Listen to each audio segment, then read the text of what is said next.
Bugünkü dərsimiz verilənlər bazasının idarə olunması sistemləri və o cümlədən aksesdir. Yəni biz aksesdə verilənlər bazasının yaradılması, verilənlər bazasının redaktəsi və verilənlər bazasında cədvəllər arasında əlaqəyə baxacaq.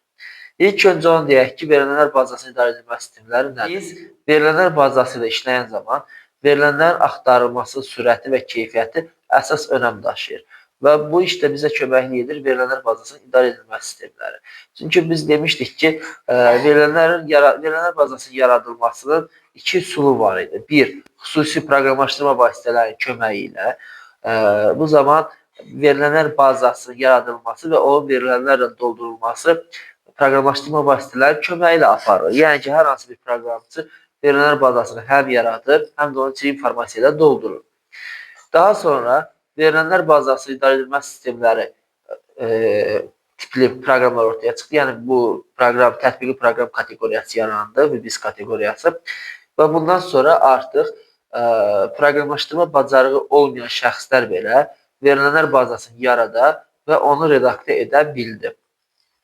Biz verilənlər bazasının idarə edilmə sistemlərinin köməyi ilə hər hansı bir verilənlər bazasını rahatlıqla yarada bilirik. Nə iş görmək olar? Dediyim kimi, verilənlər bazasının idarə edilmə sistemlərinin köməyi ilə biz verilənlər bazasını yaradırıq, onu məlumatlarla doldururuq, lazım olan məlumatları redaktə edirik və bunları vizuallaşdıra bilirik. Yəni ki, ki, verilənlər bazası bizdə hansı işləri görürdüsə, verilənlər bazasının tərifində var idi bunlar. Verilənlər bazasının idarə edilməsi sistemlərində işlədiyinə görə verilənlər bazası. Biz dedik ki, verilənlər bazası faildir. Və həmin fail verilənlər bazasının idarə edilmə sistemlərində işlədiyinə görə yəni oxşardır xüsusiyyətləri belə götürəndə. Okey, yaxşı. Deməli, hansı verilənlər bazası idarə edilmə sistemləri, yəni bu bizlər tanıyırıq. Access var idi bizdə, Postgre var idi, MySQL var idi, OpenOffice Database var idi, Oracle var idi və s. Bunları biz sizə tətbiqi proqramlar keçəndə hələ o vaxtı keçmişdik. Verilənlər bazasının idarə edilməsi sistemlərinin, o cümlədən Access-in işlədilməsində, yəni daha doğrusu verilənlər bazasının idarə edilmə sistemlərində fail yaradılmasında və faillərlə işləmədə digər proqramlara baxanda müəyyən fərqliliklər var. Məsəl üçün, tutaq ki, biz müqayisə üçün götürək Word-ü, mətn redaktoru olan Word-ü. Biz necə edirdik? Proqramı açırdıq, müəyyən sənədi yaradırdıq deyə işləməyə başlayırdıq daha doğrusu. İşin hər hansı bir vaxtında da, yəni işlədiyimiz hər hansı bir vaxtında sənədi yadda saxlaya bilirdik. İstəsək yadda saxlamaya da açdıq, müəyyən iş gördük, yadda saxlamadıq, məsələn çapa falan verdik, bağladıq, sənədi heç yadda saxlamadan işlətdik. Amma verilənlər bazasının idarə edilmə sistemlərində belə deyil. Misal üçün, biz qabaqda nümunədə də baxacaq. Tutaq ki, mən Access-i açıram, qabaqda baxacaq deyil, indi baxaq. Access-i açıram və Access açanda bizim qarşımıza Word-də olduğu kimi, Excel-də olduğu kimi şablonlar gəlir ki, bu şablonlar əsasında fail yaratmaq açılsın. Bu anadını yığdırarıq. Ehtiyac qalmadı yığdırmaq. Görürük ki, bizdə digər Office proqramlarda olduğu kimi şablonlar gəlir və əvvəllər işlətdiyimiz, hazırladığımız faillarımız gəldi. Biz tutaq ki, yeni, boş sənədi sənəd deyəndə verilənlər bazasını seçsək, bizə nə gəlir? Həmin bazanı yadda saxlamaq. Yaradıb və yadda saxlamaq. Çünki fikir verir, bizdə hətta yadda saxlanacağı ünvanı belə göstərir. C-diski user scope documents. Burada yadda saxlanacaq. Mən client versəm, həmin yadda saxlanmış fail açılacaq bizdə. Yəni ki, dediyim kimi, Excel götürək, Word götürək və yaxud da PowerPoint götürək. Bunlarda biz yadda saxlamadan işləyə bilirdik.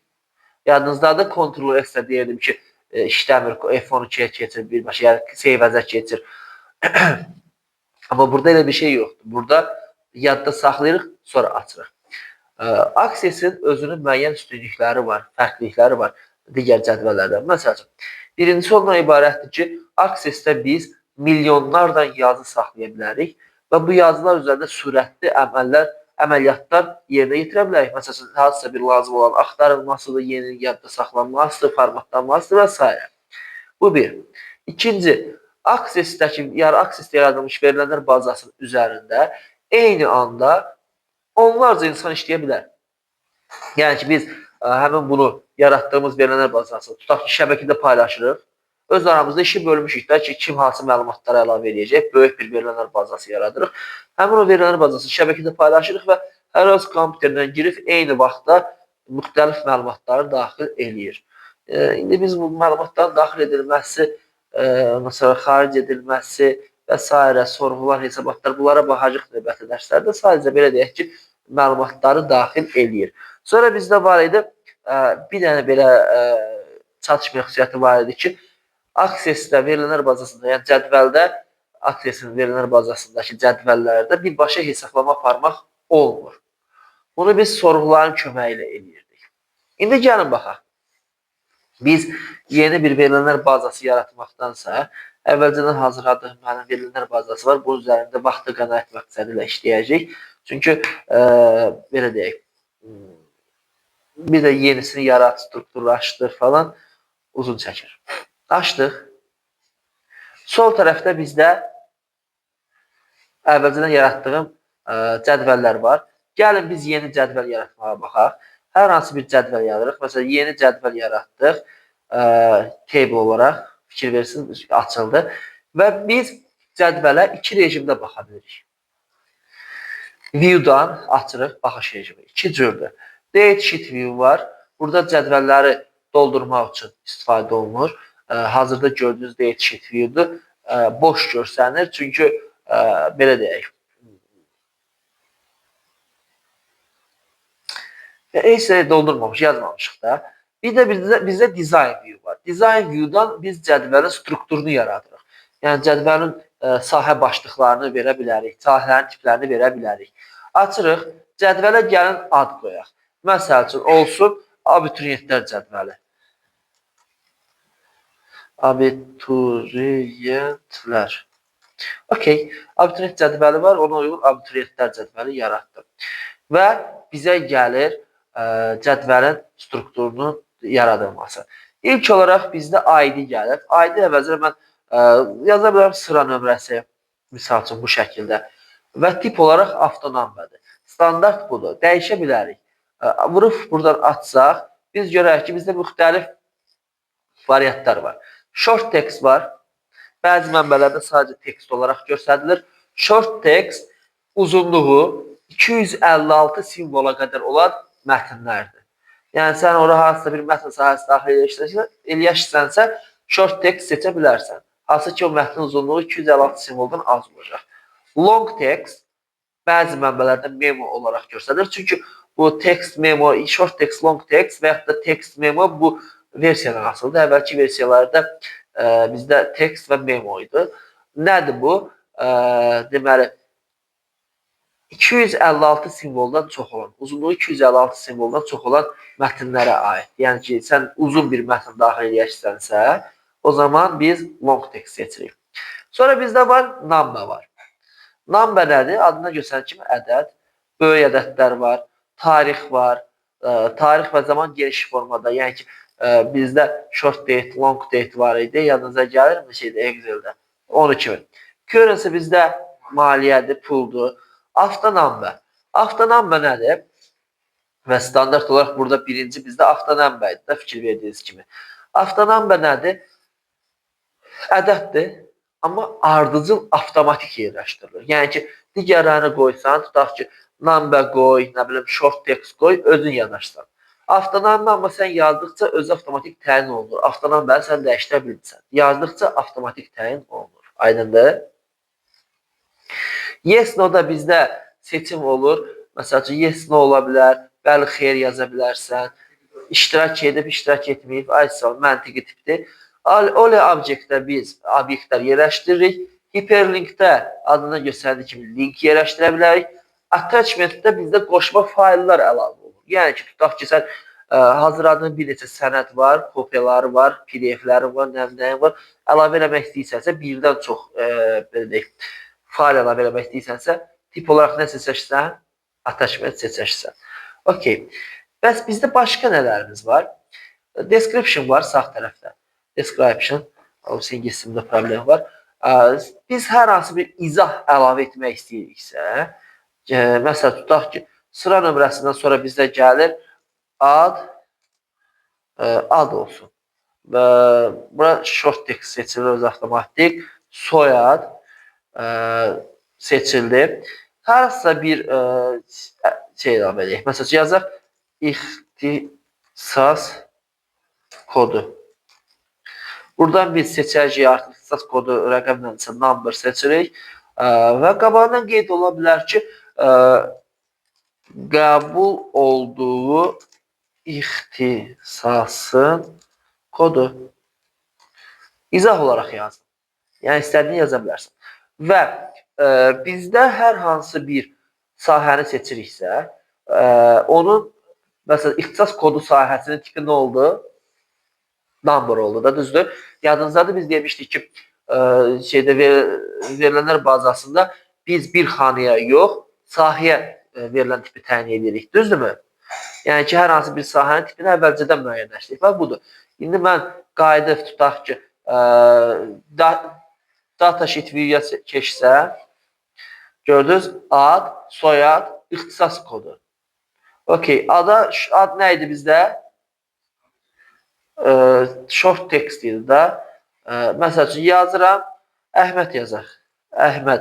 Və Əhməd yazan kimi fikir verirdinizmi? Sıra nömrəsi avtomatik təyin olundu. Soyadda yazaq Əliyev. İxtisas koduna mən artıq məsələn yazsam ki, tutaq ki, informatika yazmaq istəyirəm. İnformatika. Gördün, bizdə belə bir səhvlik çıxdı. Aydındırmı?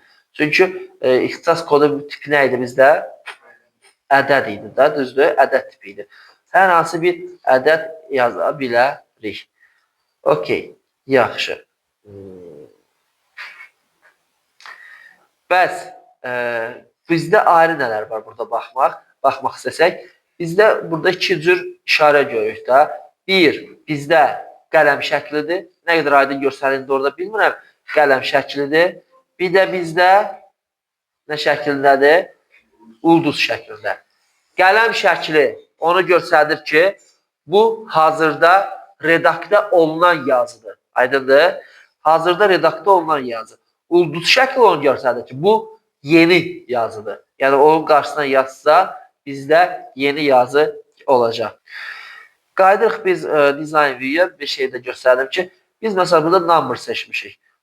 Aşağıda seçdiyimiz sahə tipinin müəyyən xüsusiyyətləri göstərilir burada. Məsəl üçün, size olaraq bizə long integerdir. Açsaq, biz integer var, sadəcə rəqəm var, long integer böyük rəqəmlərdən gedir.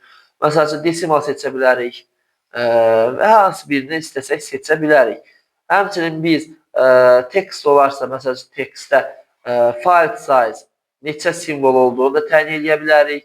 Əlavə düzəlişlərimizi də buradan edirik. Yəni ki, sadəcə bir tipi təyin elədik, o tipdən davam edirik deyə bir şey yoxdur. Dəyişdirə bilirik seçdiyimiz tipi də. Okey. Bura qədər sual var. Və bizdə açar var. Hər hansı bir sahənin üzərində baxsaq, birinci sahədə məsələn bizdə açar var. Biz nə edə bilirik? Başqa bir sahəni də biz açar təyin edə bilərik. Gördünüz, artıq bizdə açar olaraq ad sahəsi. Amma ad sahəsini bizdə açar kimi təyin etmək məntiqə uyğun deyil. Çünki demişdim ki, mən sizə açar nədir? Açar qiymətli təkrarlanmayan sahədir. Yəni ki, ad bizdə tutaq ki, 50-dir. O qədər 50 var ki, təkrarlanır. Amma sıra nömrəsini mi deyək və yaxud da iş nömrəsini mi deyək, tutaq ki, universitet kodunu mu deyək və s. Hər hansı bir təkrarlanmayan elementi, təkrarlanmayan sahəni biz nə təyin edə bilərik? Açar təyin edə bilərik. Okey. Yaxşı. Bunu silirik, abituriyentləri. Delete vuraq buradan. Burada. Okey. İndi biz sizdən baxırıq, bizdə cədvəllər arasında əlaqə nətər yaratmağa. Bizdə cədvəllərimiz var, düzdürmü? Bunun üçün biz database toolsa keçirik və relationship-dən yarada bilərik. Bizdə hazırda əlaqə var. Qoy mən bunu silim. Əlaqəmizi silim. Yaradır və nə işi yaradığını sizə deyim. Okey. Database toolsa keçirik. Relationship-dən biz yenisini yarada bilərik və yaxud da clear layout verim, təmiz silinsin. Bağlayaq bunu. Close.